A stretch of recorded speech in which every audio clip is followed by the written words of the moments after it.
You hear that? That's the sound of pure, unfiltered motorcycle madness from the 1970s. If you're between 45 and 65, you either owned one of these machines, knew somebody who did, or got absolutely smoked by one at a stoplight back in the day. I'm talking about the Yamaha RD350. Those two letters, RD, stood for Race Developed, and that wasn't just marketing talk. This thing had actual racing DNA from Yamaha's TZ Grand Prix bikes flowing through every component. This bike wasn't just fast, it was weird, it was dangerous, it was revolutionary, and when Yamaha tried to make it bigger and badder, the EPA eventually said, no more. Today we're going through 20 facts about this bike that'll remind you why the 70s were the greatest era of motorcycling, before lawyers and emissions regulations ruined everything. Let's start. Fact number 20, born from racing champions. Let's start at the beginning. When Yamaha stamped RD on the fuel tank in 1973, they weren't kidding around with that race-developed badge. See, Yamaha's TZ two-stroke twins had been absolutely dominating club racing and national championships worldwide. Bill Red won the 250cc World Championship. Don Emdet took the Daytona 200 on a TZ350 in 1972. These weren't just fast bikes, they were winning bikes. The RD350 was what happened when Yamaha said, let's take that championship winning technology and put it on the street where regular guys can buy it. They took the parallel twin two-stroke design, the Reed valve intake system, the expansion chamber exhaust, all lessons learned from racing, and packaged it into a bike you could ride to work. 347 cubic centimeters, 39 horsepower at 7,500 RPM,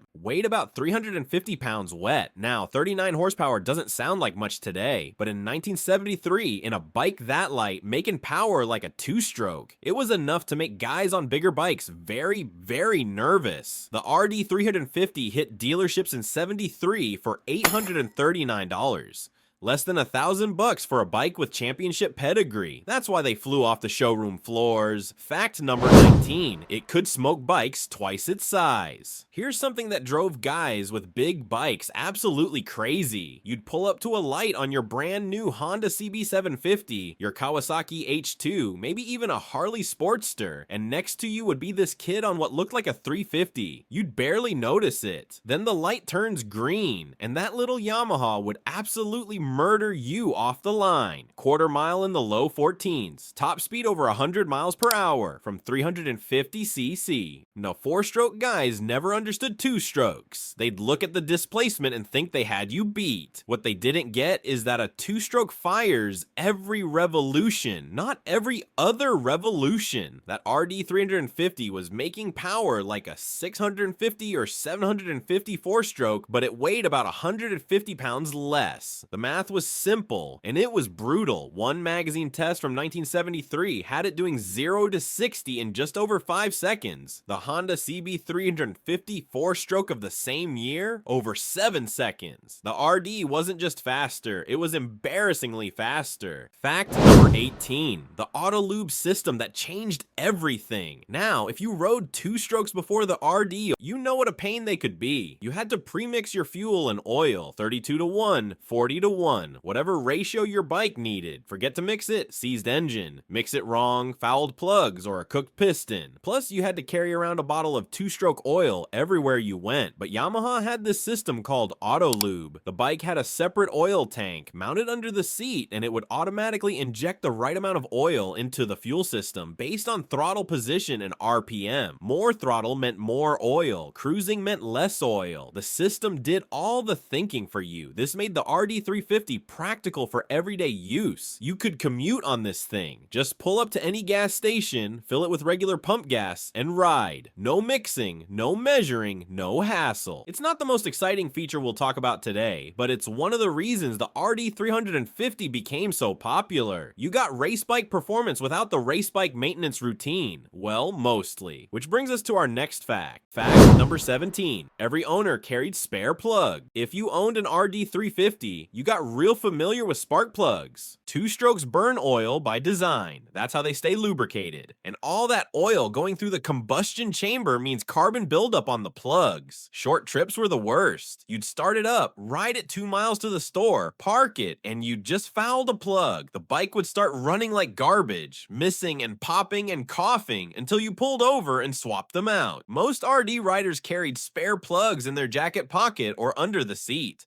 It wasn't a question of if you'd need them, it was when, and changing plugs wasn't exactly a 5-minute job either. You had to pull the tank, move the airbox out of the way, then you could finally get to the plugs buried under there. But here's the thing, nobody cared. That was just part of owning a two-stroke. You wanted that kind of performance? You dealt with the maintenance. Besides, NGK BAES plugs were cheap. You could buy them by the box at any motorcycle shop, and most of us did. I knew guys who'd change plugs every other week just to keep the bike running right. A quick pause before we jump to the next fact. If you're enjoying this, please like the video and subscribe to the channel. I'm trying to build a real motorcycle community here, and every bit of support helps this channel reach riders who love bikes as much as we do. Fact number 16, those expansion chambers were genius. Let's talk about those chrome pipes hanging off the side of the RD350 because they're not what they look like. Most people thought they were just mufflers. Nice shiny chrome exhaust pipes make the bike look good. But those were expansion chambers and they were doing something that most riders didn't understand. They were supercharging the engine. Here's how it worked. When the piston goes down and opens the exhaust port, a pressure wave goes screaming down that pipe at the speed of sound. The expansion chamber is designed with very specific dimensions. It widens out into a big cone, then narrows back down into a smaller cone. That pressure wave hits the wide section, bounces back as a low pressure wave, then hits the narrow section and bounces back again as a high pressure wave. And if Yamaha tuned it right, which they did, that high pressure wave arrives back at the exhaust port just as fresh fuel is trying to escape out the exhaust, and it forces it back into the cylinder. Free horsepower from physics and geometry. That's why the aftermarket exhaust market was huge for these bikes. Companies like Toomey and DG made expansion chambers that were tuned differently. More bottom end, more top end, or just more power everywhere. You could bolt on a set of pipes, rejet the carbs, and pick up 5 or 6 horsepower on a bike that only made 39 to begin with. That was massive. And yeah, they were loud. Really loud, which just made them better. Fact number 15, the torque induction system.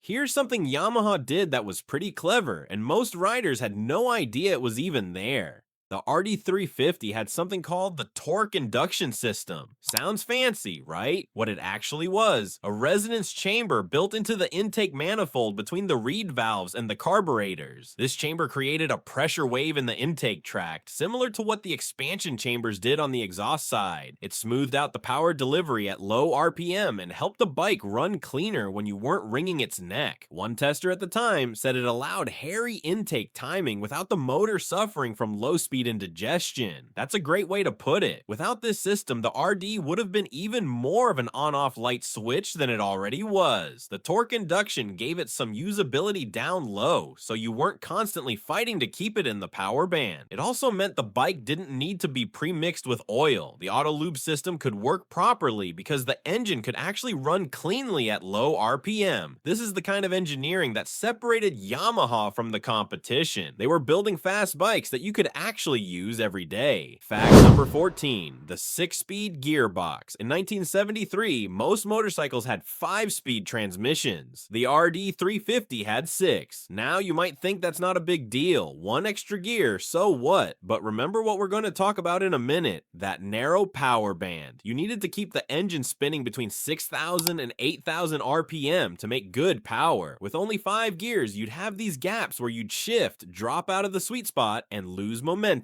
6 gears meant closer ratios. It meant you could shift more often, stay in the power band longer, and keep that power delivery smooth and continuous. Plus, 6th gear gave you a true overdrive for highway cruising. You could run 70-75 miles an hour all day without beating the engine to death at 9,000 RPM, and that gearbox was beautifully engineered too. Smooth shifts, positive engagement, and you could bang through the gears as fast as you could work the shifter and clutch. It also used used the 1 down, 5 up shift pattern that's standard today. Back in '73, that wasn't universal yet. Some bikes still had the old 4 up pattern or other weird configurations. Yamaha was ahead of the curve. Again. Fact number 13, the power band hit like a light switch. If you never rode an RD350, you can't understand what the power band was like. And if you did ride one, you'll never forget it. Below 6,000 RPM, the bike was almost boring. You'd twist the throttle and it would accelerate, sure, but nothing special. You'd think, what's the big deal? This thing feels gutless. Then you'd cross about 6,500 or 7,000 RPM, and the bike would come alive like you just lit the afterburners.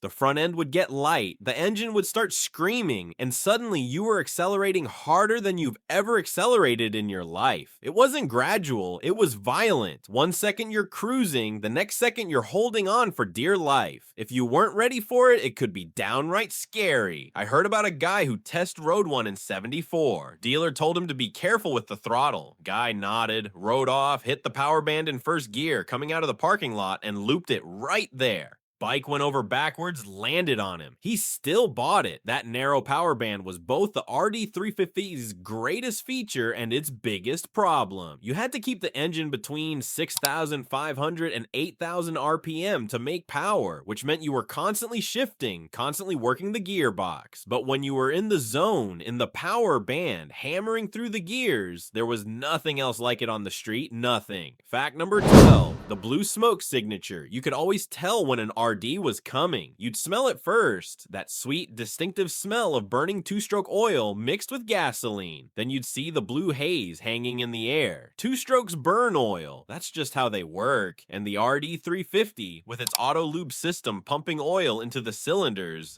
would lay down a smoke screen that looked like something out of a spy movie. It was worse when the bike was cold, or when you were sitting at a light, or when you really got on it hard. That blue smoke would just pour out of those expansion chambers.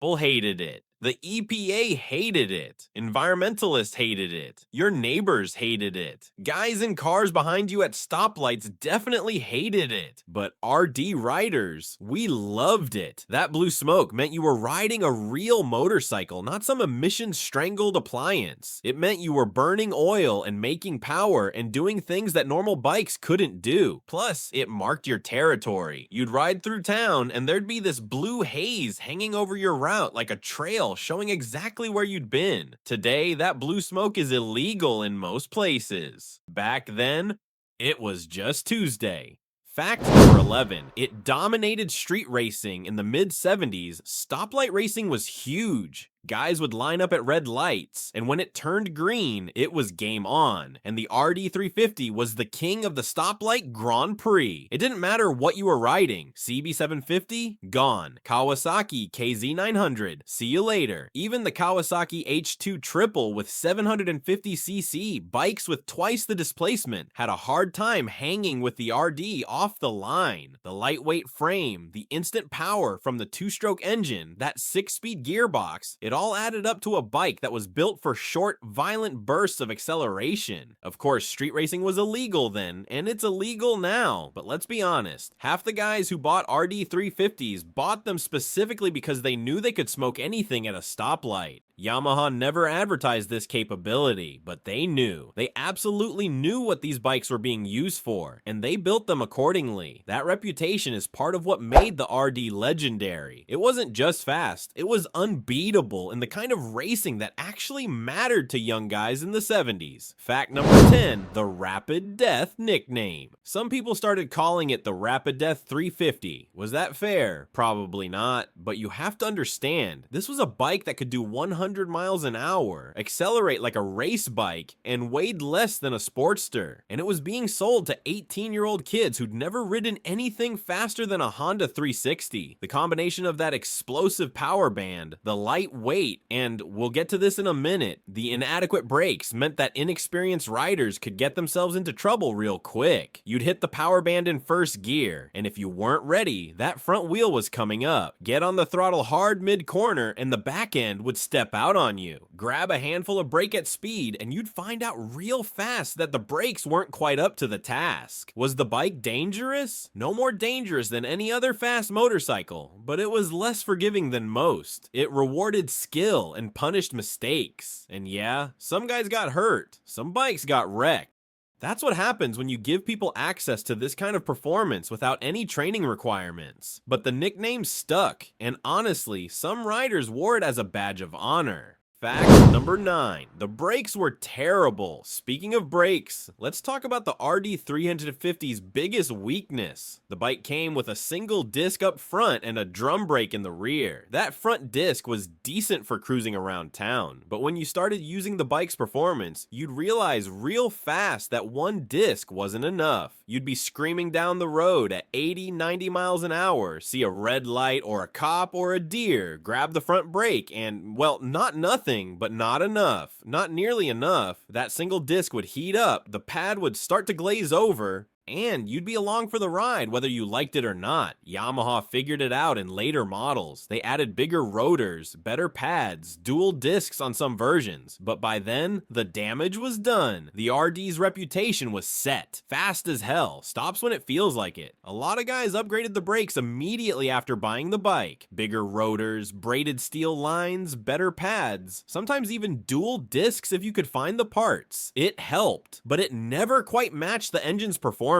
And you know what? We lived with it. Because when you've got a bike that can outrun damn near anything else on the road, you learn to brake early, brake hard, and plan ahead. The brakes were the price of admission, and we paid it. Fact number 8. The tuning potential was insane. Out of the box, the RD350 was fast. But if you had some mechanical knowledge and a few $100, you could make it absolutely terrifying. The aftermarket for these bikes was massive. Toomey pipes, DG pipes, Bassani exhausts, bigger Mikuni carburetors, Reed valve spacers, ported and polished cylinders, different gearing ratios. Guys were getting 50-55 horsepower out of these engines without breaking a sweat. Remember, the bike only weighed 350 pounds. There were shops that specialized in building RD motors. You could get a big bore kit to take it up to 400cc or more. You could get the cylinders professionally ported. Some guys were running racing fuel or even alcohol. The RD was like a blank canvas. Yamaha gave you the foundation and you could build whatever you wanted on top of it. And the best part? It was all bolt-on stuff. You didn't need to be a professional mechanic. You could do this stuff in your garage with basic hand tools. Swap the pipes, rejet the carbs, done. 10 more horsepower. Fact number 7, Yamaha upgraded it to the RD400. By 1975, Yamaha saw which way the wind was blowing. EPA regulations were getting tighter. Two-strokes were on borrowed time in America. So for 1976, they bored out the RD350 to 398cc and called it the RD400. Same basic bike, just more displacement to make more power, and they hoped meet emission standards a little longer. RD400 made about 40 to 44 horsepower depending on the year and model. It got cast aluminum wheels, which was revolutionary in 76, better brakes, improved suspension. The 1979 model called the Daytona Special was the final version. White paint with red stripes and Yamaha's racing colors. Even better brakes, thicker fork tubes. But here's the thing, when people talk about the legendary Yamaha two-stroke, they usually mean the whole series. The RD350 from 73 to 75, then the RD400 from 76 to 79. They're basically the same bike, just refined over the years. The RD350 started the legend, the RD400 finished it. Together, they defined what a performance two-stroke could be, and after 1979, nothing. The air-cooled two-stroke street bike was done in America. The EPA won. Fact number 6, it continued overseas. After the RD400 died in America, Yamaha kept the dream alive in other markets with the RD350 LC. The LC stood for liquid cooled. In 1980, Yamaha took the basic RD design, added liquid cooling, updated the styling, and kept selling it in Europe, Canada, Australia, and other places where emissions regulations weren't quite as strict yet. The LC made similar power to the air-cooled models, but ran cleaner, more efficiently, and could be tuned to meet emission standards in markets that still allowed two-strokes. Then in 1983, Yamaha added YPVS, Yamaha Power Valve System, which used a computer-controlled valve in the exhaust port to optimize the power band. This version made even more power, up to 59 horsepower in some markets. Americans got a taste of this with the RZ350 in 1984 and 85, which was basically the same bike but with different badging and catalytic converters to meet California emissions. It was the last two-stroke Yamaha sold in the US, but the original air-cooled RD350 and RD400, those were the pure versions. No catalytic converters, no emissions equipment strangling the engine. Just a two-stroke motor, some expansion chambers, and all the power Yamaha could wring out of it. That's the bike we're celebrating today. The original, the legend. Fact number 5, it became a cult bike in India. Something most Americans don't know. While the RD died here in the late 70s, it lived on in India until 1990. In 1983, a company called Escorts Group got a license from Yamaha to build the RD350 in India. They called it the Rajdoot 350, and it became the first real performance motorcycle in the Indian market. They made two versions, high torque and low torque. The HT made about 31 horsepower. The LT made 27. Both were detuned from the original Japanese spec because Indian fuel quality wasn't great and they were trying to improve fuel economy, but even detuned, the Rajdoot was the fastest thing on Indian roads. It achieved cult status over there in a way that's hard to explain. Today there are RD350 clubs all over India, guys in their 50s and 60s, just like you, who remember when these bikes were new and represent something special. The Indian market kept the RD350 alive 7 years longer than America did, and they understood what we understood. This was a special motorcycle that represented the last of a breed. Fact number 4, the paint would peel off from heat. Here's something every RD owner dealt with. Heat damage. Those expansion chambers got hot, really hot, and they ran right along the side of the frame, right next to the side covers and body panels. Over time, and we're talking months, not years, the heat would discolor the frame paint, the side covers would warp, the paint would bubble up and peel off in sheets. You could always spot a real RD350, one that had been ridden hard, by looking at the frame. If there was discoloration around the exhaust pipes, if the side covers looked a little melted, if the paint was peeling, that bike had been used. Some guys tried heat shields, some wrapped the pipes. Most of us just accepted it. That's what happened when you ran expansion chambers that hot. Today, if you're looking at a vintage RD350 and the paint is absolutely perfect with no heat damage whatsoever, that bike hasn't been ridden. It's been sitting in somebody's garage for 40 years. The real ones, the ones that got used the way they were meant to be used, they all have the scars to prove it. Fact number 3, it guzzled gas like a V8. You'd think a 350cc bike would be economical, right?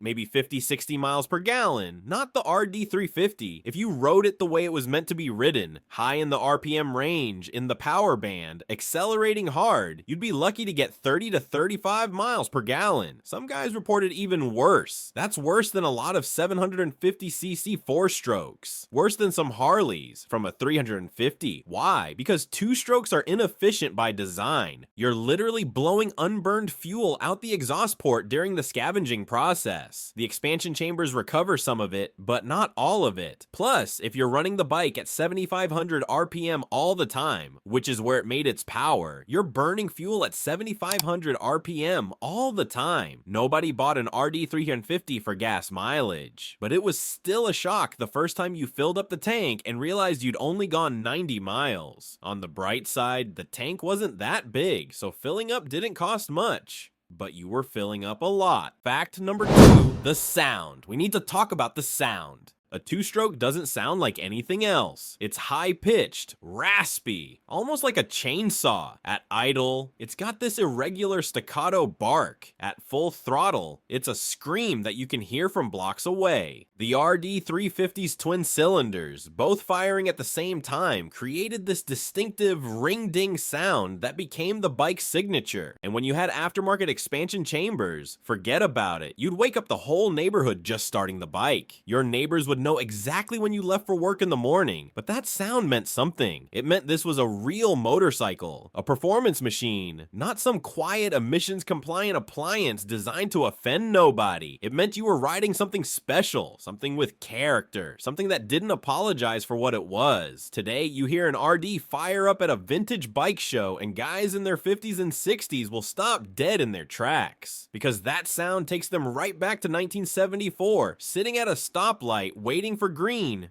ready to absolutely destroy whatever pulled up next to them. That sound is burned into our memories, and we'll never hear it from a new bike again. Fact number 1, they're worth real money now. Last fact, when these bikes were new, you could buy one for $839. They were everywhere. They were affordable. They were, in a way, disposable. Today, a clean original RD350 in good shape will cost you $4,000, $5,000, maybe $6,000. A pristine example with low miles and all original parts could be $7 or $8,000. The later RD400 Daytona Special, even more. Why? Because they represent something we can't get anymore. You cannot buy a new two-stroke street bike today, period. The emissions regulations killed them all. Everything now is a four-stroke with fuel injection and catalytic converters and oxygen sensors. The RD350 was part of the last generation of bikes that were simple, raw, and didn't apologize for being loud or smoky or demanding. They were the end of an era when motorcycles were still a little bit wild and a little bit dangerous. That's what you're buying when you buy an RD350 today. You're buying a piece of history, a reminder of when things were different and better. So these were 20 weird facts about the Yamaha RD350 and its big brother, the RD400 that came after. This bike changed everything. It proved that you didn't need 1,000 cc's to go fast. It showed that racing technology could be put on the street and sold to regular guys, and it gave an entire generation their first taste of what real performance felt like. If you owned one, rode one, or got smoked by one back in the day, drop a comment below. I want to hear your stories. And if you enjoyed this trip down memory lane, hit that like button and subscribe, because there are plenty more stories from the golden age of motorcycling we need to talk about.